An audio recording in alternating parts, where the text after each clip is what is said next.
Bon, les allocations.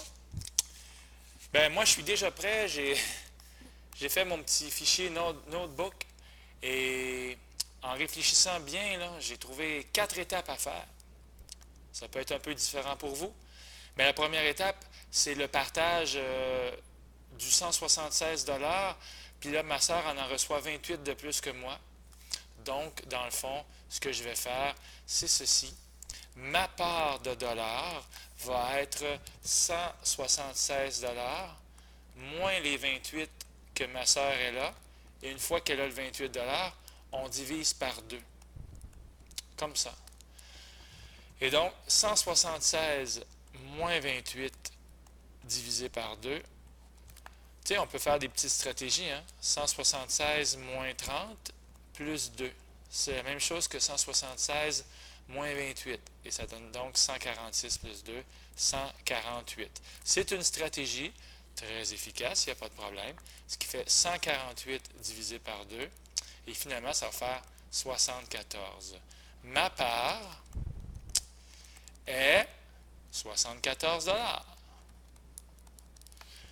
Bien. L'argent manquant, ben, c'est tout simplement que dans le texte, on dit que ça coûte 500 mais que je n'ai que 127. Je n'ai que 127 pardon. Alors, l'argent manquant, je vais tout simplement faire 500 moins 127. Ça, c'est mon argent manquant.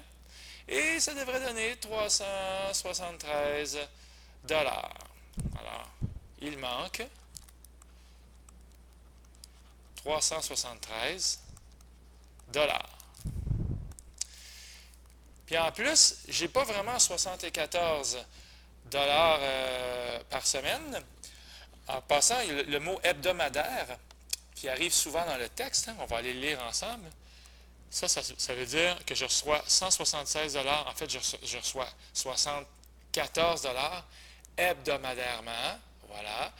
Puis, je donne 12 $ à ma sœur à chaque fois. Donc, ça va donner ceci. L'argent économisé, finalement, ça va être le fameux 74 moins 12, ce qui va donner 62. Alors, j'économise. Tiens, j'ai 62 $ par semaine. Tiens, eb comme B, do, ma, derma. C'est mon étape 3. Okay. Même si mon écriture n'est pas très belle avec la tablette graphique, à chaque fois, il y a un titre, il y a une chaîne, il y a un calcul, il y a une réponse, il y a une unité de mesure. Et qu'est-ce qui va se passer? Bien, il me manque 373 $ et j'en économise 62. Donc, je vais faire 373 divisé par 2 par 62, ce qui va me permettre de trouver le nombre de semaines. Alors, 373 divisé par 62. Attention, ça ne sera pas facile. En fait, oui, ça ne sera pas facile. C'est une division plus compliquée. 62 dans 37, ça ne rentre pas. Donc, dans 373, est-ce qu'on essaye 6 fois? On va voir. 6 fois 2, ça fait 12. Et 6 fois 6, ça fait 36. Plus 1, 37. Ouh, ça rentre juste. Ça fait 1.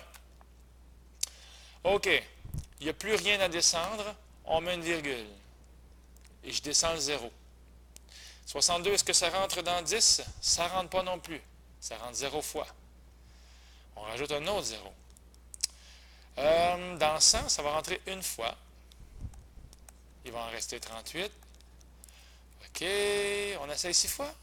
6 fois 62. 372. 8. Dans 80, ça rentre une fois. En fait, ce que j'essaie de chercher, c'est est-ce qu'il va y avoir une répétition? Est-ce qu'à un moment donné, il va y avoir un fameux périodique, l'espèce de barre qu'on met en haut?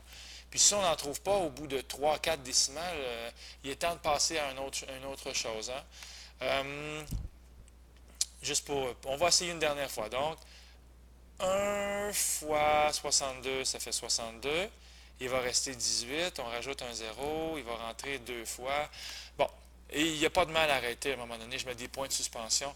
Donc, je vais mettre égal à peu près. Tiens, 6,016. On va laisser faire la suite.